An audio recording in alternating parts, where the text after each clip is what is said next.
Hello, hello, hello, and welcome to the Bridges and Beacons podcast. I'm your host, Kelly Myerson. And on this episode, I'm really happy to have someone super special with us today. Uh, Kelly Daugherty is a fellow in thanatology. She's a grief specialist, trainer, and author. She helps individuals and professionals navigate grief after the death of a loved one through innovative programs, workshops, and groups. Kelly is passionate about fostering resilience, connection, and practical coping skills rooted in genuine understanding of grief. Kelly, thank you so much for joining me today. Thank you so much. I'm excited to be here. Yeah, I love this conversation because I think until a few years ago, I don't feel like a lot of people were really talking about grief.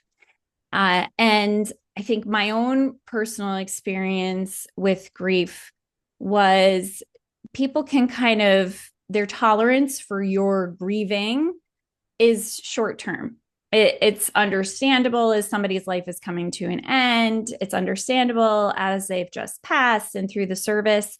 And then it starts to dwindle, and people have a little less tolerance for you not bouncing back and being who you were prior to losing someone.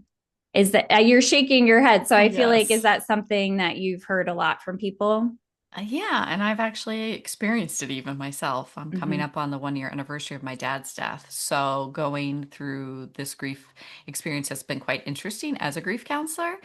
And to see, I've always heard all of these stories, and obviously I experienced it even as a teenager after my mom died, but like clients will come in if they're like very recent grief and they're like, "Oh, everybody's great." And I hate to say, but I'm always like, "Oh, just give it 6 months."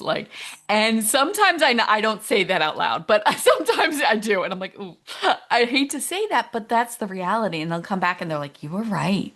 And I'm like, "Yeah, I know. I hate that. I am right about that, but there is." And I remember one of my clients talked about she had a best friend and she was great in the beginning. And then at one point, like a few months into her grief experience, her best friend said to her, he said, "Okay, I've been there long enough. It's time to get over this." Mm. Oh my gosh. And she was heartbroken because this was her best friend. And she's like, "Wait a minute, why is there, first of all, a timeline on grief?" And that's what we do as a society. I mean, look at what we have for time off from work, right? You get your 3 days off of bereavement leave and you're expected to come back to work right away and be okay. And Mm-hmm. that's not the reality of what grief looks like. Yeah, it's so true. And I think until you've had a substantial loss like that of a parent, um, I think you don't really understand what that feels like and what the experience is like. And if you're super in tune with yourself, which I noticed going through the loss of my mom almost 4 years ago now, um, like you realize like I'm not feeling like I'm ready to exit the sort of very raw emotions and unexpected emotional waves that happen when you've lost someone. And it's like it's almost like abandoning the grief means abandoning them.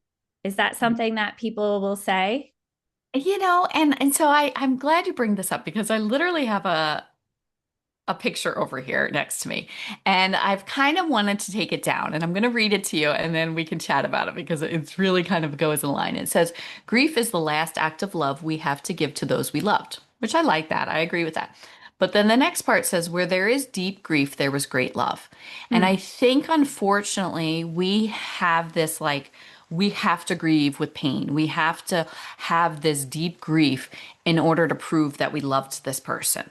Hmm. And I think, we can grieve, and we talk about it on my podcast with Karen and I, we talk about like grieving with love instead. Like, Mm-hmm. you don't have to have this deep pain all the time. I think we have moved to the society almost like it's okay that you're not okay always. But it's also okay if you have moments where you are okay. And I think grief shifts and evolves, and it's not linear, it's not predictable.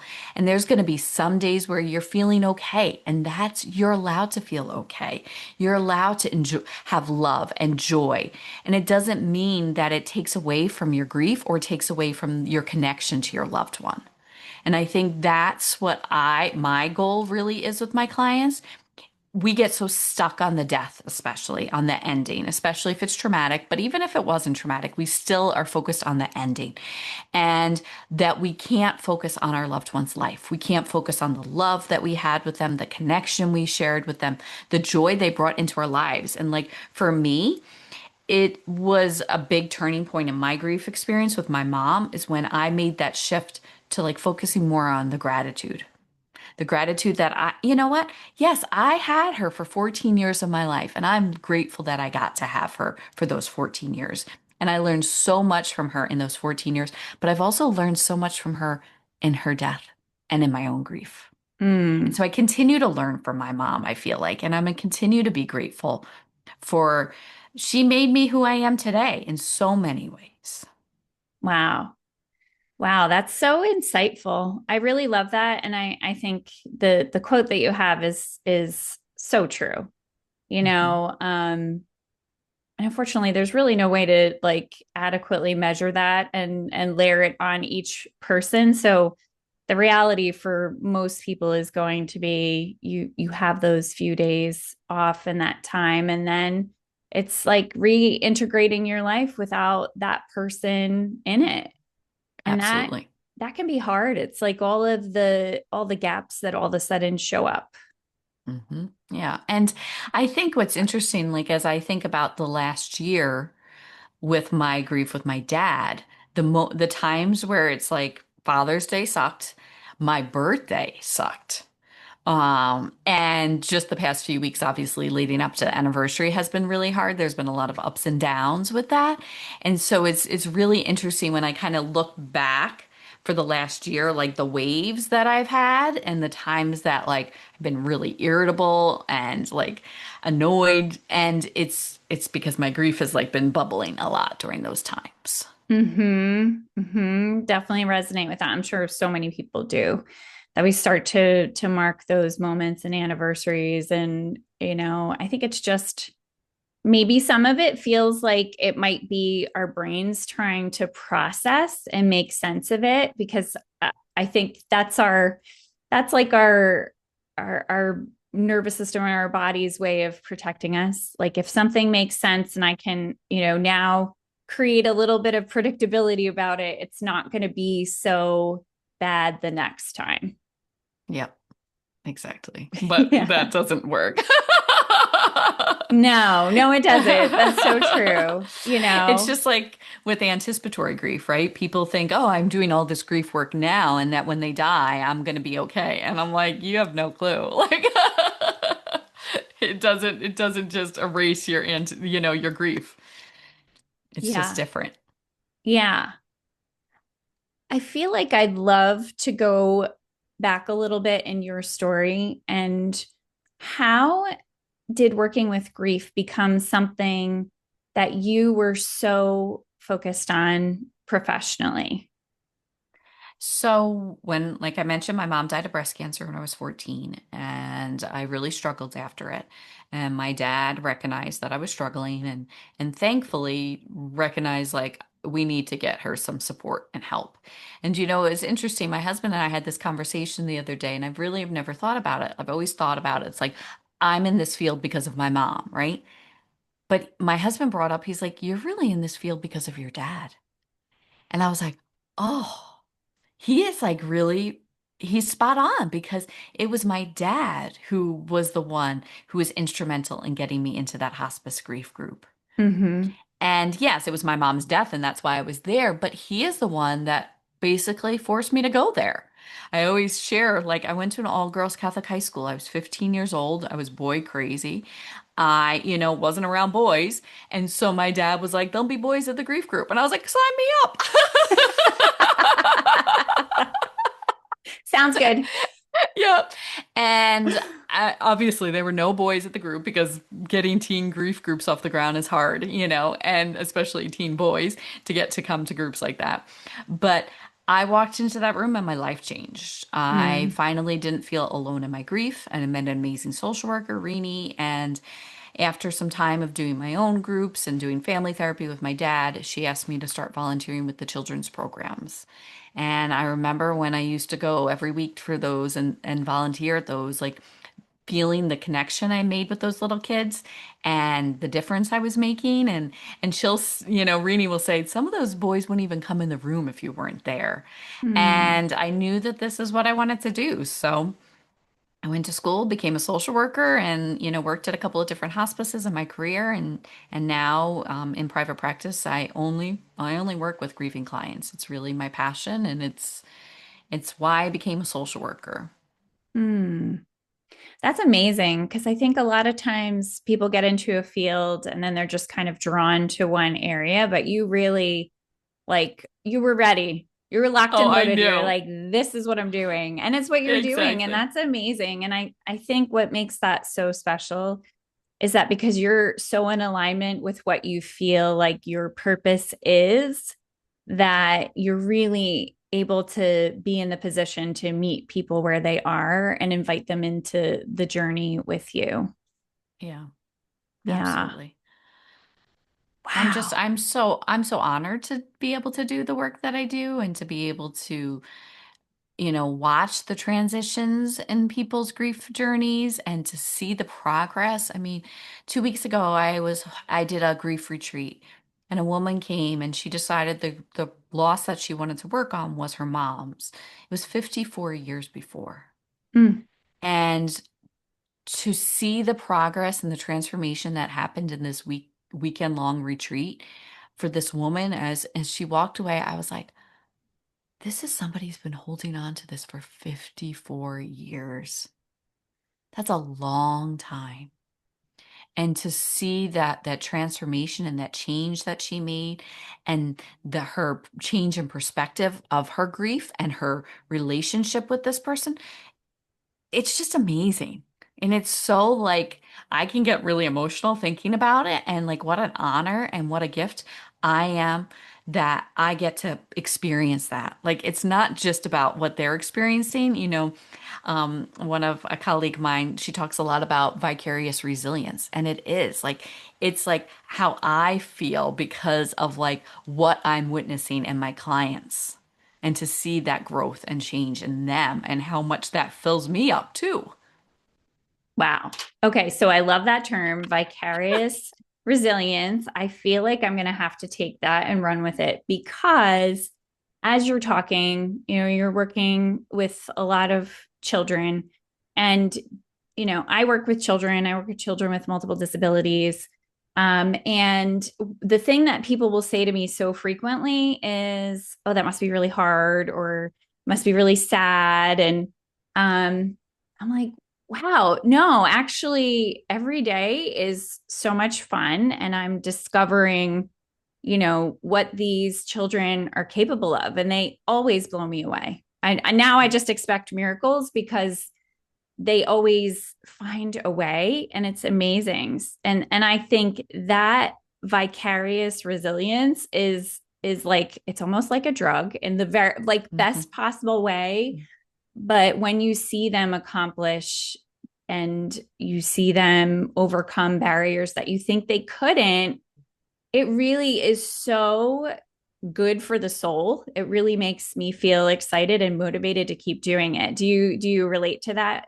Oh, absolutely. Like I can think back to some of the retreats that I've done and the grief camps and like it's just like I can feel so emotional about it because it was so amazing and magical and I know people are thinking like grief like that can't be, but it is. And to see the changes and to just even see these kiddos like when I do grief camp, I volunteer at a local grief camp and I've been there forever, but they like to see them on the playground, right? They're on the playground, they're like hanging upside down and they look down at the other one and they're like, "Hey, how'd your dad die?" And then they have this conversation, and it's like, this is what it's about. They feel so safe and open and know that they're not alone to be able to have these connections and to be able to ask each other these things. Like, this is amazing. And Hmm. it does, it fills me up. I can get very emotional thinking about it because it's just, it's amazing. There's no other way to describe it, but it is an amazing feeling to be able to allow that space for these kids and adults, and that I'm able to create some really amazing programs to see the transformations. And I know it's not about me, but it really does. It fills me up too. Yeah, I feel you on that so much. It's totally not about you, but in order to sustain your own resilience, to continue to do the work and to, I mean, it's not always easy work. No, Sometimes no. it's very hard, and sometimes it Mhm. is stressful, traumatic, sad. I mean, there's a whole range of emotions that occur, but like you're saying, the creation of that safe space where healing is afforded because the kids are not alone. They feel it's okay to open up and to share, and that it's not a taboo subject, which I think is part of what can be so challenging to reintegrate into your life and to struggle with other people in your life not wanting to continue to be on your grief journey with you. Yeah, exactly. And last year, I hate to say that I had so many clients on my caseload with this type of loss, but I had several who had had teenage boys die from suicide. And so I decided to do a group, very, niche specific, right? You really can't get any more niche than that. And what these moms talked about, like, there wasn't the stigma, right? They knew that they were in a group with other people who got it. They were able to be supported. They formed connections and relationships, and a couple of them still are quite close. And to know that, like, they didn't have to hold back. They just walked into that room and they knew everybody in that room knew what they were going through. Mm-hmm. And just to have that connection, because in our society, there's so much stigma around, suicide loss and overdose loss, and people don't always feel comfortable sharing about these types of losses. And then people like, minimize their grief. I think it's a bit of a disenfranchised grief in a lot of ways because they're like, oh, well, they chose, their child chose. It doesn't, like, how sad and awful that their child thought that that was their only solution. But also, these are grieving moms and they're heartbroken. Mm-hmm. And it's amazing how our society minimizes their grief. Mm-hmm. And they don't feel safe to be able to talk about it. And some of them don't even feel safe in like general grief groups because even in groups, people compare. They compare their losses. As much as we say not to, people do. Yeah, why do we do that? Why is that a reflex? Is it to help people feel a little bit better about their own journey? Like, well, at least it's not that bad. Well, I think we compare because we are in it ourselves and we feel so strong about how we're feeling that how can anybody else's grief be worse than what we're feeling? And your worst grief is your own grief, right?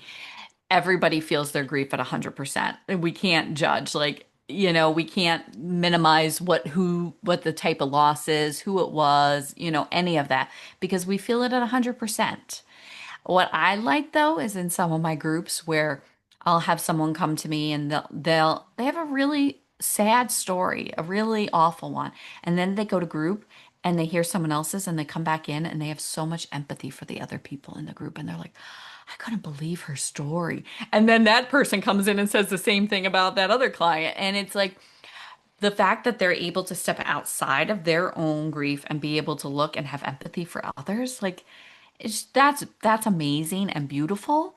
Um, because we don't always do that, right? We're always focused on what's going wrong with us and where we're at because our brains are like Velcro to the bad, right? And that's what we want to focus on and think about. But to be able to sometimes have that change in perspective, I think can be really helpful. Mm, yeah, that makes absolute sense. And I love that. For the listener who has not heard of grief camps and counseling and some of the things that you're doing, and they're going through their own grief journey and feeling like they don't have the support that they need, what would be some of the first steps to find something like what you're doing where they live? Yeah, so I mean, it's as simple as doing some Google searches. You can start with your local hospice. Most all hospices have to have a bereavement program. Varies what they offer, but throughout our country, there's a lot of amazing bereavement programs through hospices. Sometimes younger adults don't always feel like they can connect. And so trying to find more of a young adult group could be helpful for the younger listeners. I think the dinner party is a great resource online for younger adults. For children, we know that 1 in 11 children will have a parent or sibling die by the time they're 18 years old. So there's a lot of grieving kids out there. There's a lot of amazing grief programs out there. If you go to the National Alliance for Grieving Children or Dougie Center, dougie.org, you can locate some children's programs. There is children's grief camps everywhere. Some you might just have to drive a little bit, but usually they're weekend long ones or week long ones. There are some specific type of losses as well for children's grief camps. A lot of hospices have amazing children's programs as well for adults. If you're looking for a counselor, find somebody who's grief informed. Not all therapists have grief education. 60% of therapists didn't have education in grief and loss in undergraduate or graduate schools. So there are a lot of therapists out there still talking about the 5 stages of grief and not grief informed. And so my recommendation is if you find a therapist, ask them questions like, what is your experience with grief and loss? What's your philosophy on grief and loss? If they bring up the 5 stages, find someone else. Um, find, ask, go on Psychology Today. You can find grief counselors there. If you have a specific, like a traumatic loss, you might want to ask about their experience with trauma work because there's a lot of great grief counselors out there, but maybe don't also have the trauma lens. And when we're dealing with traumatic grief, we really have to deal with the trauma first before we can even deal with the grief. So if they don't have that trauma training, you're going to kind of you're going to hit some roadblocks and be stuck a little bit. There's also amazing books out there. You can go to my website, Center for Informed Grief, and find some resources there. I also obviously have a podcast that Kelly will be on very soon. And it's called The Grief Ladies, and it's a guide to what comes next. And because Karen and I started this, because we do believe there are actionable steps that you can take on your grief journey. While everybody grieves differently, there are things that we've been doing this for a long time. We know there are things that help. So we've built a grief framework, and so the podcast does offer different resources and tools that can actually help you on your grief journey. I'm a big believer in grief groups. I think they're amazing. I think we as a society don't grieve together anymore as a community, and community is important. We do need to come together with other people that's in a safe space to be able to come together. And so really looking into, I would, like I said, start with your local hospice. If that doesn't feel right, look, on Psychology Today. Reach out to me. I'm more than happy to try to help you find some resources in your area. And, Karen, that does my podcast with, she owns Grief in Common, and that is all a virtual platform online for anyone throughout the world. Hmm. I love that. That's a lot of um, options for people, which I think is great because not everything is going to resonate with everyone. And I love that you brought in the piece of being grief informed, potentially trauma informed, if there was some trauma involved. And then, of course, the podcast is another great resource. I love that you've created a framework because I think that gives people a place to go and a step by step way to move through things.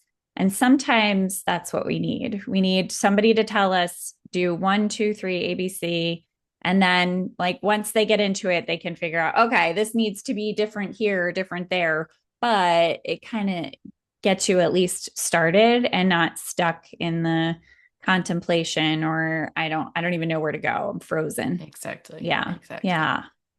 Wow, I love that. So, what else can you share with us today? Maybe if you could give us some thoughts on how the grief world, those that are working with people who are grieving or those in communities where people are experiencing grief, what does it look like for us in the future? How are we going to take this to a better place and start to really shift and change not just individuals but like all of humanity?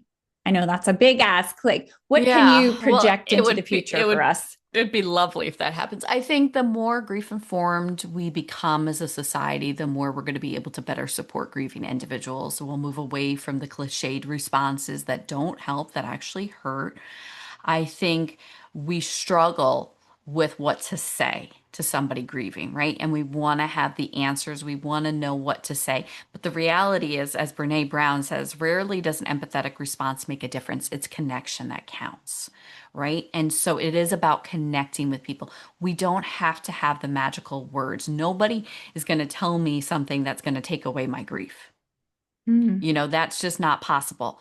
For somebody to sit with me and ask me about my loved one and use their name and to be present and be available and remember dates like anniversaries and birthdays and things like that, that's where the difference happens, right? And I think the more that people can become grief informed as a whole, the better we're going to be able to support each other. And it's, I wish I could say that it's going to happen quickly, but I think so in some ways we've gone backwards with grief. I think in olden days we used to have more traditions. We used to have, at-home funerals. We used to, have these rituals in place, and we've moved away from them a lot. I mean, a lot of people don't even have services anymore. And I don't think that's always helpful. I think we need these rituals. We need to come together as a community and grieve. And so if you know somebody that is in your life that's grieving, reach out to them. Even if they don't respond, just keep reaching out. Maybe send them a book on grief. You've been in some grief books. I've been in some grief books. Um, so, give them resources, support, use their loved one's name. Put it in your phone on the calendar when their loved one's anniversary is and their loved one's birthday is. And check in with them when it's their birthday too, because I don't think we always remember that. But my birthday this year was rough. I was surprised at how much grief came up around my birthday this year. So, just keep checking in, be a friend, listen, and stop with the cliched responses. Don't tell someone what they should or shouldn't be feeling. You know, time heals all wounds. No, grief isn't something we get over. It's something we learn to live with and integrate into our life. We don't get over it. And, you know, avoid just kind of, if you want to be more grief informed, do a little bit of research. There's plenty out there of things, what to say and what not to say. Yes, that's what I was thinking. The things that people say, and I wonder sometimes if it's not so much that they aren't able to have space for you, it's that sometimes it feels uncomfortable for them and they're trying to manage their own emotional response and their nervous system, and as they feel uncomfortable they're like, okay, got to get out of this, and so they're like, let me say Absolutely. something to just like make this stop. Hmm. um yeah, what is like the like one like go-to phrase that you can never get wrong for someone?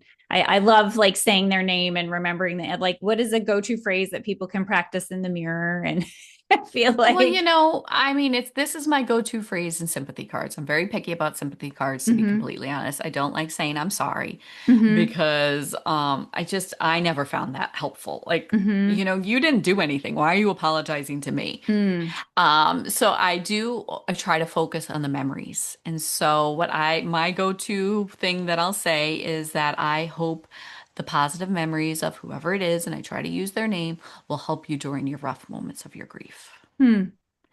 And because you know what, that is, I think, my overall goal with my clients is to help them shift their focus from focusing on the death to focusing on their loved one's life, to Hmm. remember that love, to remember that connection. And when we are able to make that shift, we can grieve with love rather than grieve with pain. Hmm.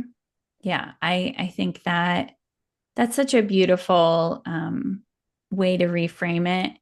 And maybe for some people listening, even to consider that as a possibility, that the experience could be more about the higher states of emotion and love and less about being stuck in the pain. And maybe when there is all that pain, is that a good indicator of maybe it would be helpful for you to seek somebody to help you process through some of that, the Well, counseling or. I think pain is part of grief, right? Mm-hmm, Especially, we're going to experience pain. We need to lean into grief. We need to feel that grief, right? It is a normal, natural response to loss. I don't like timetables. I really hate timelines. I hate that we even have now a diagnosis that puts a timeline on grief. But if this is ongoing and this is your ways out and you're still really strong, yes, seek out some help. Not everybody that's grieving needs grief counseling. I have people contact me like the day after their loved one dies, and I'm like, okay, you need to breathe a minute. You need to feel this a little bit. It's okay to feel it. Like one of the techniques I'm trained in is called induced after death communication, and they don't even recommend that you utilize it for at least a year because they want you to feel the sadness. They want you to go through all the firsts, and sometimes that second year is worse than the first year. And people don't realize that. Like they think they're going to get through that first year and they're going to be okay. And then the second year comes and reality sets in that this is your new reality and it sucks without that person. So, I think if there's trauma involved, yes, absolutely seek out counseling. You need to process through that trauma. If you're only focusing on that ending, if you're having flashbacks or reliving that death scene, even if you didn't witness it, you've created an image in your mind what you think happened, seek out counseling. mm-hmm. I do believe everybody could benefit from a grief group, though. But especially individual counseling, I think, it varies. It's dependent on so many different things. That's super helpful. Okay, so you mentioned induced after death communication. I've never heard this. Can you tell us a little bit about that? Yeah, sure. So it was based off of EMDR, which is eye movement desensitization and reprocessing. It's kind of the gold standard of trauma treatment. And Alan Botkin was a psychologist who got trained by Francine Shapiro in EMDR in the 90s. And he was working at the VA and he started trying to play around with EMDR, make it kind of a little his own. And he was doing core focused EMDR, he was calling it in the beginning, staying with a feeling. And so he found that by staying with the feeling of sadness, these veterans were having after death communications from their loved ones. And so it is a two-session protocol. It is research-based, and they're continuing to do really great research on it. Tom Nemi just did some amazing research down in Australia on it. Someone in Italy did it. There's some really good research to support that this is actually a really great therapeutic technique that works. But what happens is it's a two-session protocol, 90 minutes each session. First session, you're focusing on the core sadness of the feelings while using bilateral eye movements. The client is staying with that sadness, not trying to manage it like we usually do, right? Really feeling it. I mean, Kelly, can be really intense sessions. I mean, even probably some of the most intense sessions that I've facilitated in my career is IADC sessions. But what happens is that sadness peaks and then people come down to feel more at peace, feel more calm, which then makes them more open to having an after death communication with their loved one. And we know after death communications are naturally occurring. There's nothing we do to force them. We're not, induced is not a great word. I really hate the name of it, to be honest, but we're not forcing it. We're allowing it and opening up opportunity. And so about 75% of people will have an ADC during this treatment. But even those that don't have tremendous benefit from this protocol, from working through that sadness and really feeling it. So I think the ADC is kind of icing on the cake. If it happens, that's awesome and it's amazing. And I could tell you some really fun, awesome stories that have happened to my clients and in my office that I've experienced. But it's the process of working through the sadness that's so beneficial. Mm-hmm. And sometimes it causes a bit of a change of perspective too, Mm-hmm. which can be really beneficial. Yeah. So ADC, after death communication. Okay. Correct. Just Yep. making sure. I'm Yep. Sorry. in a I know. profession with so many acronyms, and I totally understand. People are like, Yep. wait, dial Yep. back. What was that acronym?" I'm like, oh my gosh, we have so many. Hmm. I think it's just a feature of the medical and healthcare Yes. and Yes. education fields. We love an acronym. Yes. I love that. That's so incredible. I wonder, for somebody who's listening, who's very attuned spiritually, and has sought a psychic to speak to their loved one. Funny enough, not even in preparation for this podcast, but I just happened to need like some like TV to just kind of sit and veg out a little bit. And I was watching Teresa Caputo, Hmm. Hmm. and I love her because she's just like such a personality, but I think she's got so much heart. And she was shopping in a gardening center in this episode, and she was like, having some like something with her throat, and connected with the mother of somebody who worked there. And wasn't even an intentional thing, but just kind of tapped into it somehow. And for the woman who she spoke to, the advice that she gave her that was coming through from her mom was like so tremendously healing in that moment for her, and exactly what she had been waiting to hear. So I just wonder, is there a link that can be made between, what's happening in these sessions and what somebody who has, psychic abilities or medium abilities is doing? Well, I think after you go through one of these sessions, you realize you don't have to ever have to go to a medium again because you can do it Okay. yourself. Okay. I And like that I though. have we have two mediums in my office. I Mm-hmm. love going to Mm-hmm. mediums. But I love what our medium here says in our office is like, my job is to help people realize that they can do this on their own. And Mm-hmm. I want to put myself out of business. And I love Mm-hmm. that thought, and that belief, because the reality is we can connect with our loved ones and we just have to be open. And sometimes it's that sadness or that anger, that guilt that kind of blocks us from being able to make that connection the way we want. Mm.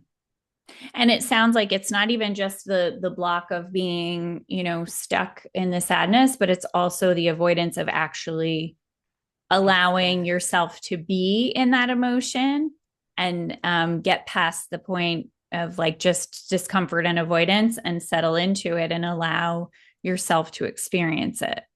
Exactly. Not manage it. Yeah. Oh yeah. I mean, that I can completely relate to, because when you go through a grief journey, there are times where you're like, it's kind of inconvenient right now Hmm. to have like Hmm. something that triggers, and you're like, oh no, I'm in the middle of Exactly. this moment and I'm going to experience grief, and I don't want to necessarily do that right now. And so like Yeah. we kind of, I don't know, I have kind of a radical thought about that when we can be brave and courageous and vulnerable, and say to somebody, oh my gosh, right now I'm just like, this just hit me all of a sudden. Because I think more people can relate to that than not. And that pushing down of emotions. And I've had a lot of conversations with people on my podcast about that, and how we kind of lock those emotions in our bodies. And Yes. it can be really helpful to release them. And it's funny to me. The last episode that I had, my guest Tammy, has a practice that she uses with people called silent counseling. And it I really, was listening to that. oh, good. She's, Yeah. first of all, she's amazing. I was just like obsessed just to be in her aura, but um, I was just so fascinated by that because it did not require the the cognitive function and the replaying and the imagery and stuff, and really sort of takes that healing process out of the mind and into the body. And I thought that was such a nice and healing option for so many people to go through that. And um, I think where I'm going with this is that so many people have those stuck emotions, Yes. and not feeling through the feelings can often be why that happens. Yes. And grief is so physical. Mm-hmm. There's a Mm-hmm. really great book called The Grieving Body, and it just talks about what happens in our body when we're grieving. And, I think all of my clients have TMJ, jaw issues, and so many, increased vulnerability to illness. Like, I can't believe how many times I got a cold last winter. Like, I don't usually get them. And I know it was grief. Like, it was like my inflammation levels were higher. I was grieving, and it was in my body, a lot of it. And so, but we do have to let it out. I was talking with one of my best friends the other day, and her dad died a few years before mine. And she's like, the number of times I've cried in the grocery store. I said, oh, yeah. I said, I have cried in Walmart more times than I can count this past year. Like, I see sunflower seeds and I burst into tears. Like, my dad loves sunflower seeds. Like, we don't know when it's going to hit us, but it's okay to also let it out when it does. I do a running program. It's called Healing Strides. The first hour is a grief group, and the second hour we train for a 5K race. And at the end of the 7 weeks, we all run a 5K together. And last Saturday was our goal race, and it was a veterans run. And so my dad was a veteran, and so I got to the start line, was there with everybody. It's always an exciting and emotional day, but like a good emotion. Like, I always feel really like, excited about, it's just amazing. Um, Race day, and I just burst into tears. And it wasn't like a little sob. It was like it was a full sob. Like, it was and thankfully my coach, running coach, was standing next to me, and her mom died not only a few months before my dad, and she just came over and hugged me. And it was like I was met with that connection, right? And that's what's important, is to Mm. that she was able to be there for me. And then obviously I had to get my stuff back in so I could be there for my participant to help her cross the finish line. But Yes. you know, so it comes out, and it's okay to let it out, and we have to let it out. And I think that's what's so amazing about the induced after death communication, is because we're allowing that space. We're allowing them to truly let the feelings out and the sadness out. And I mean, some of these sessions have been so like, I'm like, oh my gosh, are we ever going to get to that other side? But we do. And to see the progress and to hear what these people say following these sessions, it's life changing, truly. Mm-hmm. Oh, I I want to just thank you so much because I feel that you've touched on so many facets of grief and you've offered a myriad of ways people can help someone who's grieving support themselves or a family member. And I love that you brought in some amazing research and things that are out there because as a science nerd, I love a research study. So thank you for bringing those up as well. I'd like to just give you a moment to just let people know where they can find you, how they can connect with you. And of course, we'll have lots in the show notes so that they can also check out the podcast, which I think is such a great resource as well. Yeah, absolutely. So, my probably the easiest way to find me is kellydougherty.com, and that will link you to both my private practice website as well as my Center for Informed Grief website.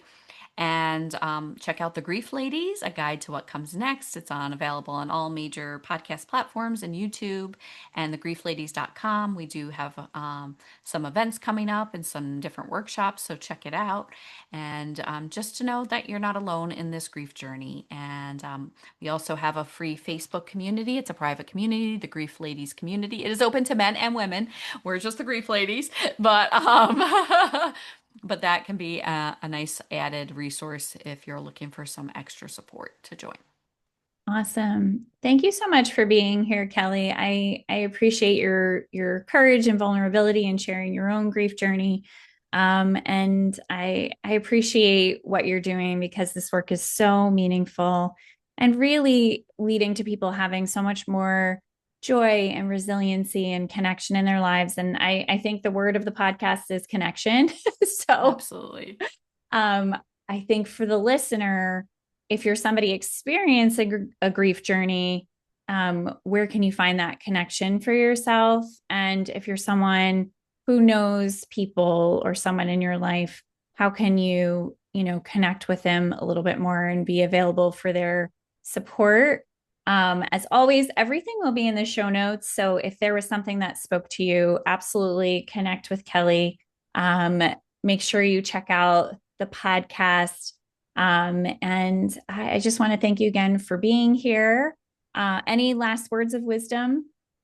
No, I just want to thank you, Kelly. I'm so glad that we're able to have this discussion and just want to let all the listeners know that your grief is valid and you don't have to grieve alone. There are supports out there and, reach out if there's anything I can do to help support you on your grief journey.